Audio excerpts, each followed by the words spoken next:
When it comes to the hunger and fullness scale, a balanced place to be usually would be between a hunger level of 3 and a fullness level of 8. Welcome to Cravings Control for Fat Loss. I'm your host, Laura Cavallo, former sugar binger, overeater, and yo-yo dieter turned fat loss and cravings coach for hundreds of busy women. Here at Cravings Control for Fat Loss, I'll be sharing mindset, movement, and metabolism strategies for those who are ready to ditch the fat diet cycle and slim down without counting calories, tracking points, or giving up any of the foods they love. Get ready to embrace progress over perfection, grace over guilt, and bring curiosity and learning to the inevitable ups and downs of your life. Expect a decrease in your cravings while seeing and feeling an improvement in how you look, how you feel, and your overall quality of life. I am so excited you're here, boo. Let's get started. Welcome to another episode of Cravings Control for Fat Loss. My name is Laura Cavallo, your cravings and fat loss coach. And today I wanted to walk you through one of the first steps that I take my one-on-one clients through, and that is helping them tune into their hunger, fullness, and cravings cues. This is done in conjunction with starting a cravings and food journal, but I want to dig a little bit deeper into what the cravings and fullness scale is, what the cravings scale is, and how you can use it to help you become more aware and more informed of your eating patterns, your hunger, your fullness, and anything else that you observe from your nutrition. Like I said, when I first start working with a client, I like to assess where they're at with their nutrition. And for me to get a feel of their awareness level and for them to get more in tune with their cravings and hunger cues. So one of the first things we do is start tracking meals, food, and water intake using a food and cravings journal. And in addition, I like to have them note their hunger level before meals and their fullness level after meals. In addition, anytime they have a craving for a specific food or specific drink, to rate that cravings scale as well. So today, let's start by understanding a little bit what the hunger and fullness scale is, and then I'll also review the craving scale. So hunger and fullness work on the same scale from a scale of 1 to 10. A rating of 1 is extreme hunger. Think of 1 as being close to 0 as like empty. Okay. This is where you're kind of keeled over, you're having stomach pangs, your stomach really growling, you maybe feel a little bit lightheaded, a little bit nauseous. This is like extreme hunger, stomach is empty, you have not eaten. A rating of 10 is on the opposite end. Like you are super full, you're unbuttoning your pants, maybe you feel a little sick, you feel a little nauseous, you definitely overate, and you're just not feeling too good. A rating of 5 is in the middle. This is neutral. You're not hungry and you're not full. You're content. You're in a good place, okay? So when clients rate their fullness after a meal, they're going to be anywhere between, I'm going to say, a 4 or a 10, okay? Now, 4 is slight hunger, right? So it could mean that you haven't eaten enough in that meal and you're still hungry. Okay, could even be as close down to a 3, right? But fullness scale is really going to start at a 5 and go anywhere up to a 10. When you rate your hunger before meals, this is going to be anywhere from a 1, super starving, even up to a 10 if you're eating when you're already full, right? And I've seen this before where clients are eating consistently when they're at a 6 or a 7. They're not hungry at all. They're actually kind of full. And this happens for various reasons, which we don't have to get into on this podcast. But you can see how this hunger and fullness scale is going to make you more observant of the times that you are eating. If you're hungry beforehand, or if you're kind of full, you're going into meals not really that hungry. And then how much meals actually keep you full afterwards. So this is really informative. This is really important, especially if you're someone that's looking to stabilize cravings, stabilize hunger, have more consistency throughout the day, and get into a fat loss phase, right? Because when we get into a fat loss phase, we need to experience slight hunger at the end of the day. So if you are someone that doesn't allow yourself to get hungry, for example, I have a client who I just started working with 6 weeks ago, and I noticed in her food diary that she was eating when she was at a 5 or 6 fullness. She wasn't even allowing herself to get hungry. And so we went through it. I talked to her about it. I asked her, to tell me a little bit more about her hunger beforehand. And she said, I've just been burned by diets that during those times I would find myself starving. And so I'm just scared to let myself get hungry because I don't know the next time I'm going to eat, or that experience was just so uncomfortable that I don't ever want to be back there. So not allowing herself to get hungry was actually tied to a fear as a result of dieting. And so I asked her if she would be willing to trust herself and trust this process a bit more, and explain to her that if we do want to get into a fat loss phase, we need to feel slightly hungry at the end of the day.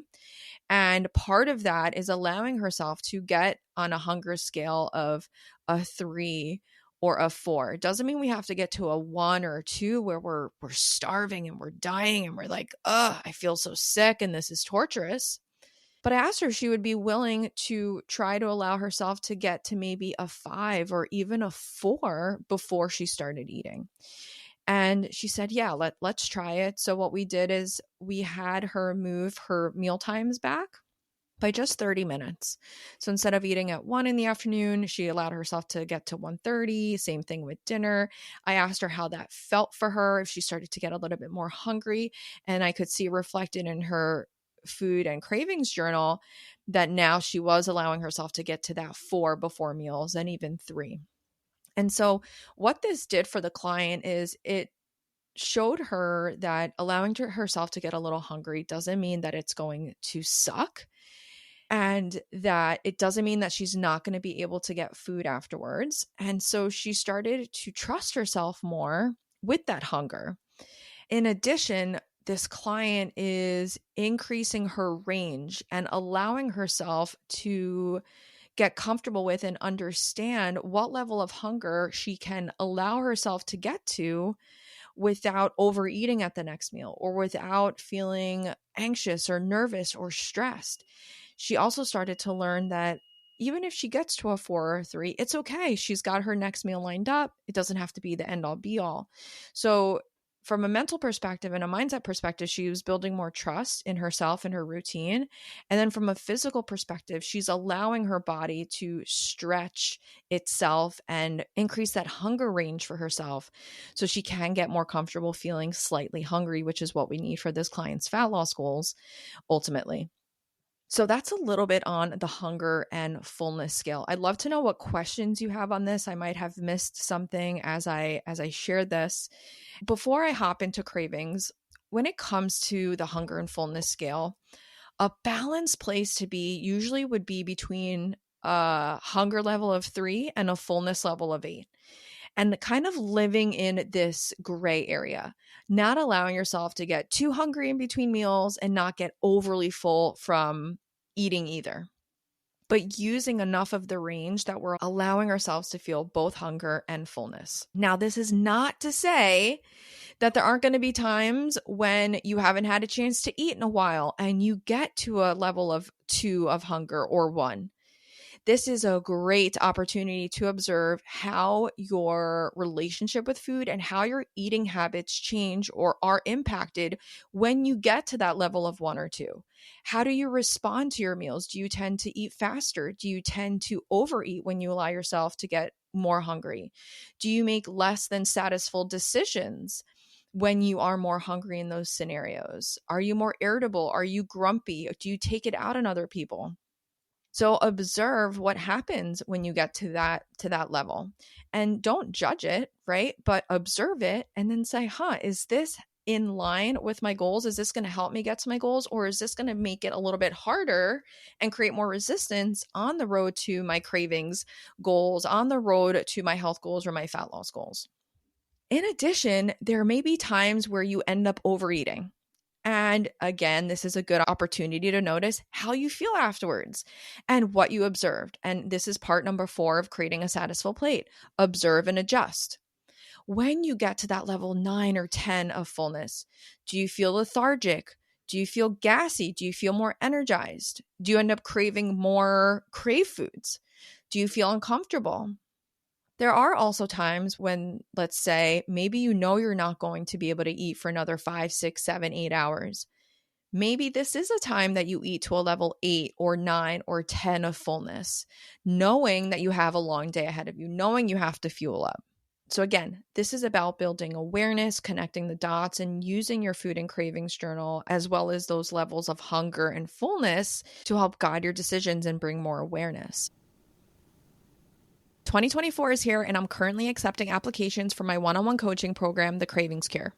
The Cravings Cure guarantees up to 10 pounds and 10 inches of fat loss in 3 months' time, while reducing your cravings by up to 70% without counting a single point, tracking a single calorie, or measuring or eliminating any of the foods that you love.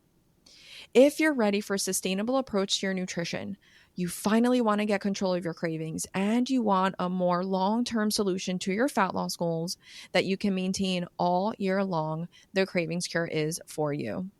My proven Slim System strategies are made to fit with your unique lifestyle demands, your schedule, and your preferences, so that it feels more intuitive, more effortless, and easier for you to apply.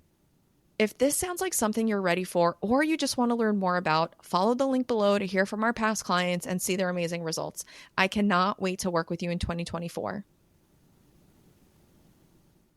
So let's shift gears and talk about cravings. Now, this is a scale that I created myself, and I like to measure this on a scale from 1 to 5. 1 being super low and indifferent towards cravings or towards food. Just kind of like, yeah, I could like kind of take it or leave it. 5 having super intense, uncontrollable, can't stop thinking about it, can't control myself cravings. And then 3 is average. Like, it's a strong craving, it's there, but you don't feel super out of control. But like you definitely want it, right? It's an average craving. Most of my clients, when they come in and start working with me, they're anywhere between a 3 and a 5. Like, the cravings are really uncontrollable, they're intense, they're constant, they don't feel a lot of control within the moment when they're eating, and they end up overeating. Okay, so my goal is to help my clients get anywhere between a 1 and a 3. Sometimes around our cycle, those cravings can get to be a little bit higher, or high stress periods or more exercise can lead to more cravings. So one way to use the craving scale in your food and cravings journal is to observe any time you're craving a specific food, whether it's something sweet, you want something salty, you want a glass of wine, you want some sort of comfort food, to kind of rate your intensity from 1 to 5. Okay. Is it super low? Are you indifferent? Are you feeling a little bit more intensity? Like, you really can't stop thinking about it, but it's not super uncontrollable. Maybe you're at a 4. So I want you to just note that down in your journal and write down what the craving is for. So it might be 4, glass of wine, 2, piece of chocolate. Okay. So just note that down and then start to connect the dots over the course of 5 to 7 days, what you notice in that food and cravings journal.